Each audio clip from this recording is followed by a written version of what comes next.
I mentioned the United States, Israel, and Argentina, but there are others who champion freedom. We see this with some hope, even great hope, vis-a-vis the Latin American continent. We see the beginnings of change. Certainly we've seen enormous change in Argentina, but I think this is also a compass and a map for other countries, not only for their internal reforms, but also for their external reforms. That is coming back to the alliance of freedom. And it begins with the two of us and with the support and that is always there of the United States for free societies. So I hope very much that just as we had the model of the Abraham Accords here for countries in the region interested in advancing peace and prosperity and security, the same can happen vis-a-vis our common goals, our common values in Latin America, and it begins right here. So this is our proclamation. You know, we had Abraham, we had Isaac. What will be the Jacob Accords? I'm thinking about it right now. But we have time to advance that too. This is our beginning step. Thank you all.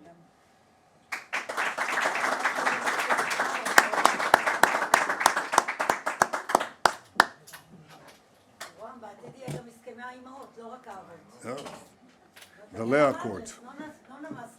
The Sarah Accords.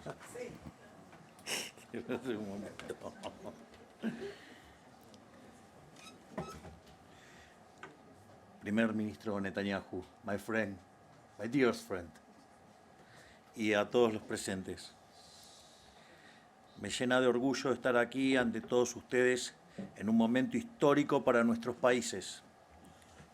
El motivo que hoy nos convoca no solo resultará en un mayor fortalecimiento de las relaciones entre Argentina e Israel, dos naciones unidas por los mismos valores.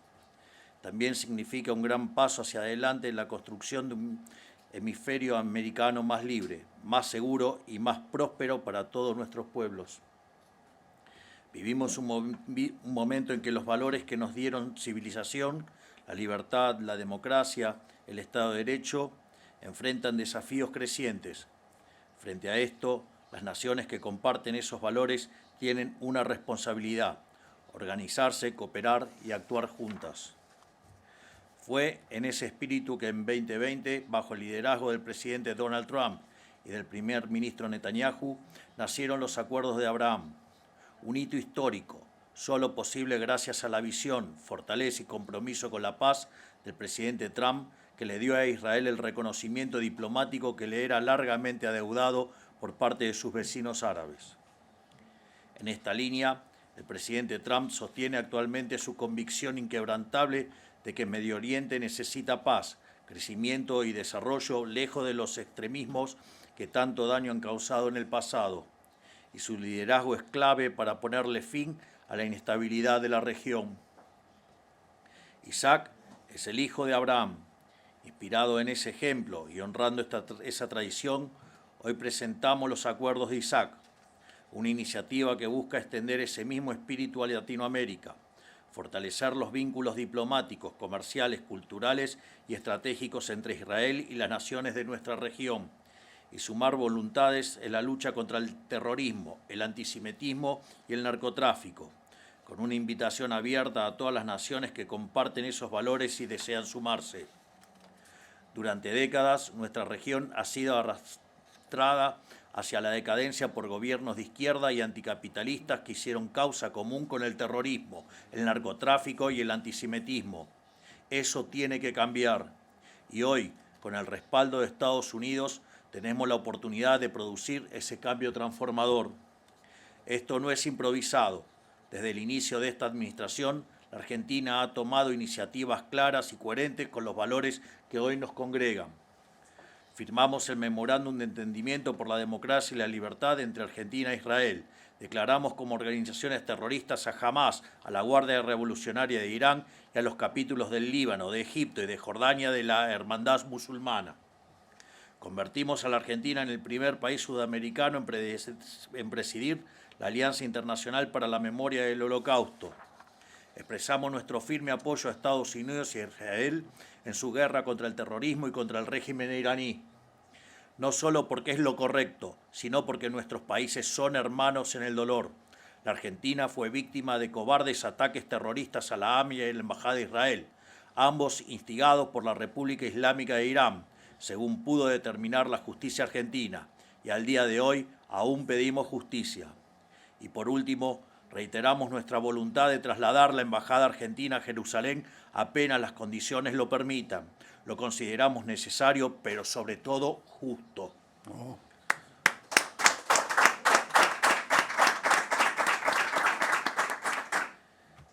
Tal como nos enseñan las Sagradas Escrituras, el mundo se sostiene sobre tres cosas: la justicia, la verdad y la paz. Ese es el hemisferio americano que queremos construir juntos. ¡Viva la libertad, carajo! Y ¡Am Israel Hay!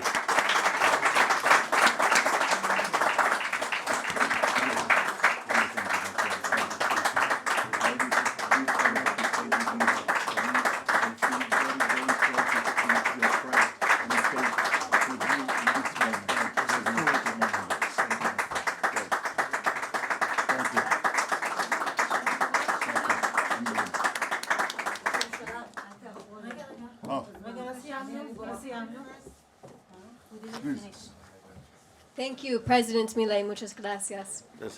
We will now have the honor to hear Ambassador Huckabee please come to the stage, Yes. take the podium, the Israeli podium, to deliver a few remarks as well. President. Hi, nice to meet you. Prime Minister. Good to see you. It is a distinct honor to be able to stand here with two of President Trump's greatest friends. I don't know of any two world leaders on our planet that our president has more respect for and more personal relationship with than President Miلیy and Prime Minister Netanyahu. So it's an honor to represent the President of the United States and to bring greetings from America to these two wonderful friends and allies. And we're in a world where we need all the friends and all the allies that we can possibly have. I'm grateful for the leadership that both of these leaders have brought, not only to bring back the values that are the underpinning of Western civilization and the Judeo-Christian foundation upon which our nations were built, but to stand with moral clarity in a way that most leaders are afraid to do. I stand here today with two world leaders who have the courage, the conviction, and the will. And it's an honor to be able to be with both of you. I want to say I'd like to be the first person who buys a ticket on El Al to Buenos Aires. And my reason is quite simple. I want to go with a bunch of freezers and bring back some of that fantastic Argentina beef that is world renowned. There is none better. And let's be honest, it would be worth a trip to Argentina to be able to make a nonstop flight, fill up some suitcases and freezers with beef from Argentina, and bring it back. So, Mr. President, I hope to see you soon. Thank you very much, Ambassador Mike Huckabee, for those remarks. I want to just say that President Trump has helped change the world by changing swords into plowshares. But let's be clear, there can't be plowshares unless there are swords. Swords is what creates the peace that makes it possible for there to be the farms and the gardens and the ranches that produce the fruits and the vegetables and the beef that make it possible for us to live and prosper. Our nation has been a partner with Israel over these past many weeks, in fact, for many years, but I've never seen a partnership like it, and it has been an extraordinary opportunity for our country to stand with Israel and to be able to stand against a menace that has plagued the world for 47 years. Mr. Prime Minister, thank you for the extraordinary courage, leadership, and direction, and for the manner in which you have helped bring a level of direction to the world. Let's hope and let's pray that the swords can soon be put aside for the plowshares. But if there are those who are unwilling to put down the swords, it's good to know we have a partner that understands that the plowshares have to be preceded sometimes by the swords. Blessed are the peacemakers, not the peace lovers, but the peacemakers. And I thank you all for that. The Isaac Accords are an extraordinary opportunity for Israel and Argentina to do something that will change the Western Hemisphere, the Middle East, and the rest of the world. And I congratulate you and all of the people who are working hard to bring about something that is of great historic significance.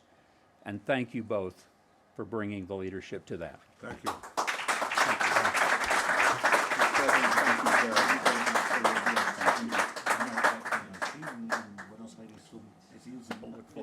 Thank you. Thank you, Mike, Ambassador Huckabee, or as you say, Ambassador Maccabee. I want to thank not only our great friend, but also your distinguished delegation and our ministers and everyone who helped bring this day, our ambassadors, the workers in the finance ministry, thank you. It's not obvious, but you know, I have one great pleasure. One is having my almost daily conversations with President Trump, a great world leader, changing the world in ways that were unimaginable. The greatest friend that Israel has ever had in the White House, but beyond that, I think someone who's committed to not only delivering peace through strength, because there's no other way to deliver it, as you said, Mike, but also to change the world for the better for future generations. I have to say that I have another pleasure in public life. There are not that many, but one is to take a machete and chop through the bureaucracy. And what we've done here is compress Israeli bureaucracy into nothing, because we've just passed the unimaginable free navigation, direct flight between, cutting through all layers of bureaucracy. And I want to thank the people who are here for achieving that. There is more to come. Thank you all. Thank you for coming in today. Thank you. Thank you, Prime Minister Netanyahu and President Milyay.